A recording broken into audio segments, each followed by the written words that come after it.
안녕하세요. 축구 전문 기자 한준입니다. 이강인 선수가 입단한 파리 생제르맹, 일본 투어에서 치른 알 나스르전, 셀에서 오사카전 모두 공격적인 면에서 조금은 아쉬운 모습들이 있었습니다. 은바페 선수도 떠나는 수순을 밟고 있고 또 네이마르 선수도 아직 부상에서 완전히 회복하지 못했죠. 이강인 선수도 경미한 허벅지 부상으로 인해 이 일본 투어 2경기를 치르지 못했는데요. 이런 가운데 파리의 공격력 역대 가장 부실한 것 아니냐라는 우려도 따르고 있고 루이스 에니케 감독도 고심하고 있습니다. 은바페 선수의 거취가 아직 확실하게 정해지지 않았지만 지금 이런 상황으로 은바페 선수를 팀의 중심 기둥으로 가져가긴 어려워 보이거든요. 은바페 매각을 추진하고 있는 파리 생제르맹이 공격 강화를 위한 폭풍 투자를 준비하고 있다. 최신 소식들이 전해져 왔습니다. 프랑스 내에서도 공신력 높은 매체에 공신력 높은 기자들이 보도를 하고 있는데요. 바로 프랑스 대표 공격수 콜로무아니와 우스만 덴벨레 영입 협상 중이라는 얘기고요. 덴벨레 같은 경우엔 이미 입단이 사실상 확정됐다고 합니다. 이 선수들의 이적 협상 상황 어떤지 최신 보도 내용뿐 아니라 이 선수들이 올 경우에 또 이강인 선수는 어떻게 될 것인가. 덴벨레 선수 같은 경우에는 오른쪽 윙포워드인데 이강인 선수가 현재까지 지금 파리의 계획 안에서는 오른쪽 윙포워드 자원으로 분류되고 있으니까 이강인 선수가 벤치로 내려가는 거 아니야? 라고 우려하시는 분들이 있거든요.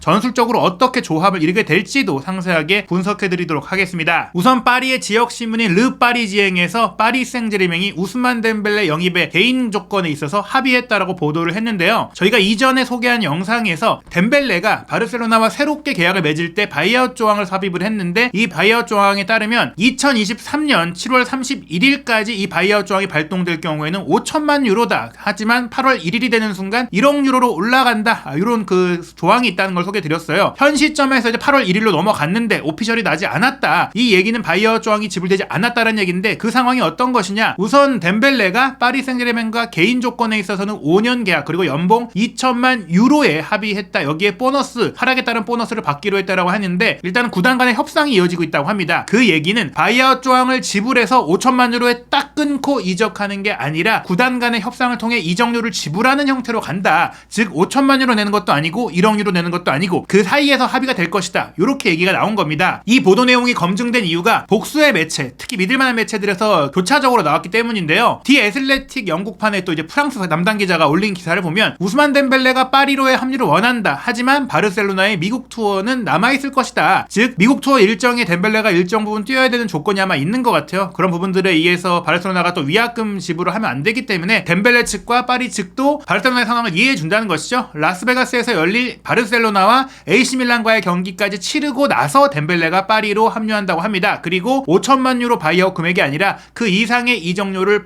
발생시키면서 떠나기로 했다. 이것까지도 똑같은 얘기가 나왔는데요. 스페인의 라디오 매체인 카데나 코페도 비슷한 내용을 보도를 했습니다. 이 엘레나 콘디스 바르셀로나 담당 기자의 보도에 따르면 바르셀로나가 너무 협상을 길게 끌고 가면 사실은 그 재정적인 문제, 금액적인 문제, 장부적인 문제 그리고 대체자를 구해야 되는 문제까지 있으니 5일 동안 우리가 이적 협상을 마무리하자. 5일 동안 협상을 하자라고 합의했다라고 합니다. 즉 이미 개인 협상이 끝났고 구단 간의 협상이 진행되는 상황이라고 보시면 될 것 같은데요. 그러면 왜 덴벨레가 7월 31일에 5천만 유로 딱 내면은 구단 협상 없이도 갈 수 있는데 구단 협상을 통해서 떠나게 되느냐? 덴벨레가 사실은 바르셀로나의 거액의 이적료를 통해서 와서 몇 년 동안 부상 때문에 거의 기여하지 못하다가 최근 2시즌 정도 조금 이제 살아나고 있잖아요. 그런 가운데 또 본인도 이적하려다가 남아서 재계약을 하기도 했었고 지금도 남으려는 의지가 조금 있었는데 파리의 프로젝트도 좋고 지금 사실 바르셀로나가 재정 문제를 여전히 해결하지 못하다 보니까 이 장부상의 문제를 해결하기 위해 덴벨레 이적이 가장 바르셀로나 입장에서는 좀 확실하게 또 팀의 재정에 도움이 되는 부분도 있어요. 그렇기 때문에 덴벨레도 파리로 새롭게 떠나면서 더 좋은 연봉을 파리에서 받으면서 또 본인이 사실은 이 이적료를 일부 나눠 갖는 조항을 넣었는데 5천만 유로 바이아웃으로 가게 될 경우에는 구단이 갖게 되는 돈이 너무 적으니까 나도 구단을 생각해서 바르셀로나와 좋게 이별하고 싶기 때문에 에이전트의 또 세금 문제까지 또 고려했을 때는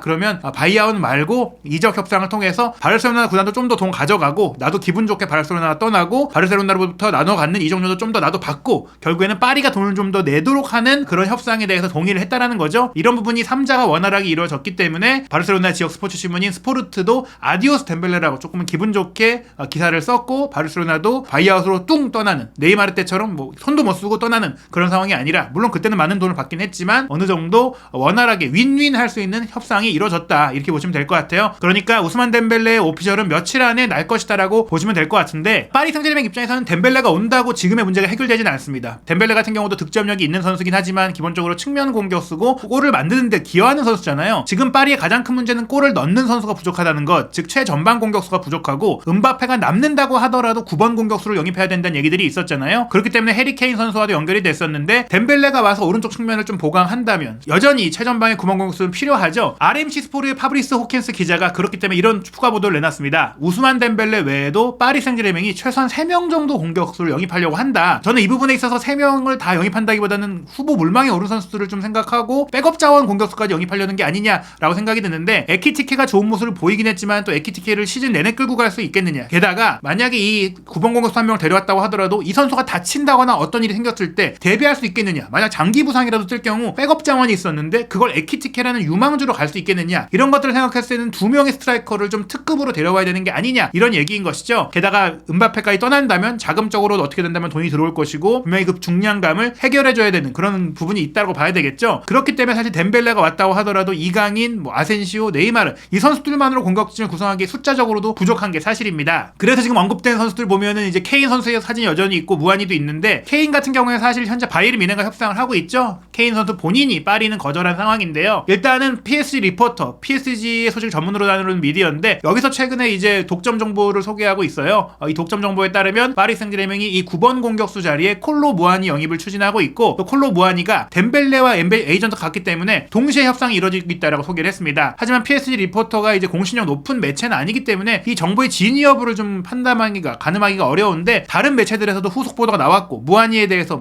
파브리스 호킨스도 얘기했고 무엇보다 프랑스의 이적 시장 전문 기자인 산티 아우나까지 언급을 하면서 PSG 리포터도 최근에 이제 왕성하게 활동을 하면서 정보원들을 조금 찾게 됐구나, 이렇게 좀 징후로 볼 수가 있겠는데요. 이 PSG 리포터의 보도에 이어서 이제 산티 아우나 기자도 프랑크푸르트가 콜로 무아니를 이적 시장에 이적시킬 준비를 하고 있고 7천만 유로 플러스 보너스 조항이라면 파리와 합의를 할 수가 있다, 이런 얘기를 내놨어요. 루이스 캄포스 파리 디렉터가 이제 곤살로 하무스, 벤피카 공격수죠, 포르투갈 대표 공격수인데 이 선수도 이제 원하고 있지만 우선순위는 아니다. 우선순위는 무아니이고 오히려 또 곤살로 하무스가 더 비싸다. 물론 이제 무아니도 7천만에다가 보너스를 붙여야 되지만 하무스 같은 경우에는 8천만 유로를 애초에 픽스로 원하고 있기 때문에 더 저렴하고, 또 프랑스 선수인 무아니가 우선순위고 하무스가 그 다음이라다는 얘기인데요. 물론 둘 다 영입할 수도 있다, 이런 얘기들도 나오고 있어요. 하지만 그에 대해서 이제 산티 아우나 기자는 둘 다 영입하는 것은 아니다라고 하고 있고, 파리 리포터에 따르면 하무스에 대해서도 이제 살펴보고 있는 것은 맞다라고 똑같이 보도를 했어요. 결국에는 무아니 하무스가 다 올지 무아니만 올지 이 부분은 이제 음바페 선수의 거치가 또 어떻게 결정되고 이적료가 어떻게 책정되는지에 따라서도 변수가 있을 것 같은데요. 중요한 것은 이제 덴벨레와 무아니 2명의 프랑스 대표 선수들이 온다는 것인데, 프랑스의 최대 스포츠지죠 레키프의 보도에 따르면 무아니 영입과 이제 덴벨레 영입은 이제 프랑스적인 요소, 파리 생제르맹이 프랑스 대표 선수 음바페가 떠나면서 이제 외인 군단이 아니라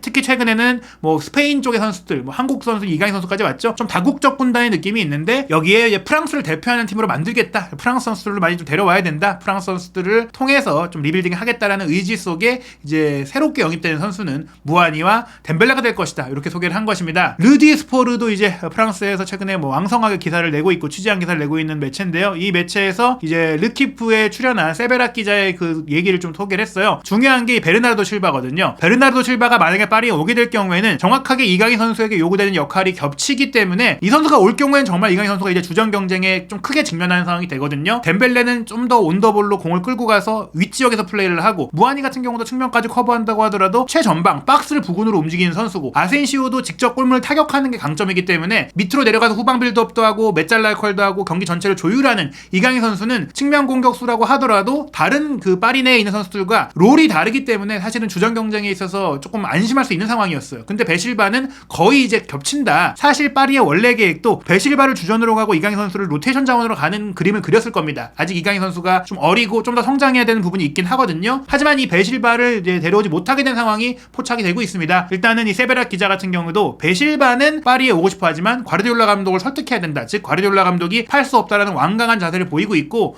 최근 한국 투어 경기도 맞지만 베실바가 열심히 뛰고 맨시티에 또 몰입되어 있잖아요. 이런 가운데 이제 르디 스포르의 베르나르 스타르드 기자의 보도에 따르면 파리의 베실바 영입 협상은 끝났다. 파리는 수건을 던졌다. 6천만 유로 이상을 내기는 어렵다. 그러니까 맨시티가 요구한 금액도 너무 높고 이 금액은 사실상 안 팔겠다는 의지로 봐야 되기 때문에 베실바는 데려오지 않기로 했다. 즉 이선과 측면을 아우르는 이제 플레이메이커로 이강인 선수와 네이마르를 좀 가져가고 덴벨레, 무아니, 아센시오 이런 선수들로 전방을 구성하는 그런 형태로 운영을 하고 더 여력이 된다면 하모스 같은 골잡이를 데려오는 것이 현재 파리 여름 공격 개편의 골자라고 보시면 될 것 같고요. 산체 아우나 기자가 좀 흥미로운 정보를 소개했는데요. 음바페를 내보내려고 이제 파리가 노력을 하고 있는데 이제 덴벨레를 바르셀로나에서 데려오고 싶어 하니까 이제 한 영향력 있는 에이전트가 이 두 구단 사이에 껴서 지금 파리가 필요한 선수들의 유형이 있지 않느냐. 덴벨레, 하피냐, 가비 3명 다 파리에 주고 음바페 바르셀로나 데려가라. 이런 건 어떠냐 했는데 뭐 사실 음바페 선수가 레알 마드리드를 워낙 원하기도 하고 파리도 하피냐와 가비에 대해서는 크게 관심이 없다 보니까 게다가 덴벨레랑 하피냐는 완전히 겹치는 선수잖아요. 바르셀로나 내에서도 둘의 공존이 쉽지가 않았기 때문에 사실 그럴 때는 서로가 다 오른쪽을 선호하는데 덴벨레가 왼쪽으로 가야 됐던 경우들도 있고 그럴 때 한 명의 영향력이 떨어지는 부분들도 있었다 보니까 요건 전혀 이제 움직이지 않았다. 어찌됐거나 이 중에 덴벨레는 이제 파리로 가는 상황이고 음바페는 지금 어떻게 될 것이냐. 음바페에 대해서는 파브리치오 로마노 기자의 최신 보도를 보면 파리 이제 디렉터들이 음바페에게 2024년에 이적료 픽스해 놓을게 협상 없이 레알 마드리드로 갈 수 있게 하고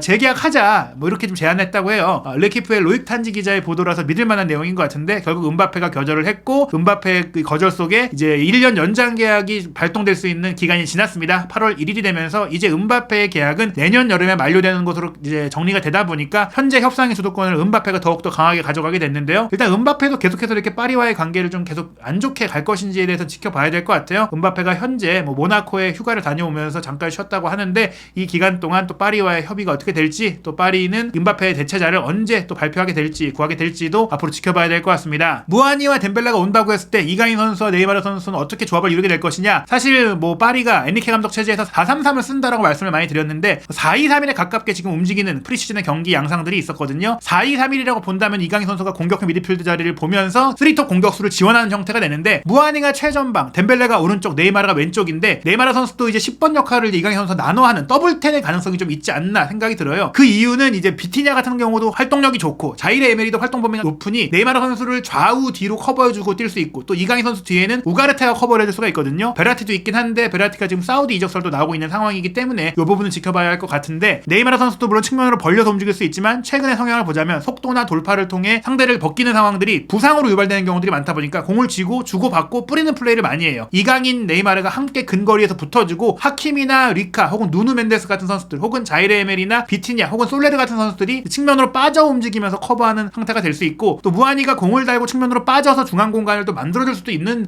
유형의 플레이를 하기 때문에 또 그럴 땐 네이마르가 가운데 들어가거나 이강인 선수가 가운데로 침투할 수 있겠죠. 4-2-3-1이지만 어떻게 보면은 무아니, 덴벨레, 네이마르, 이강인 이 4명의 공격수가 무한 스위칭으로 움직이면서 경기를 할 수 있다. 더블 10으로 이제 가동하고 측면은 윙백들이 이제 점유하는 그런 형태의 축구를 하는 굉장히 공격적으로 상대 지정에 많은 선수를 두고 플레이할 수가 있다 생각이 됩니다. 무아니, 덴벨레, 네이마르, 이강인 모두 공격진의 모든 역할을 소화할 수 있는 멀티 공격수들이잖아요. 이 선수들이 기술도 좋고 힘도 좋고 또 굉장히 창의적인 선수들이기 때문에 파리가 이제 지금까지 네이마르, 음바페, 메시 이 3명의 선수들로 공격을 구성했다면 새로운 시즌에는 프랑스 계열인 무아니, 덴벨레, 한국의 이강인, 브라질의 네이마르가 환상의 4중주를 좀 이루지 않을까 기대가 됩니다. 물론 아직 오피셜이 나진 않았고 무아니 같은 경우에는 유력 단계가 아니라 협상을 시작한 단계이기 때문에 좀 더 지켜봐야 할 텐데요. 과연 이강인 선수가 2023-2024 시즌 파리 생제르맹에서 어떤 공격수들과 함께 호흡을 맞추게 될지 한준TV에서 최신 소식 확인하시기 바랍니다.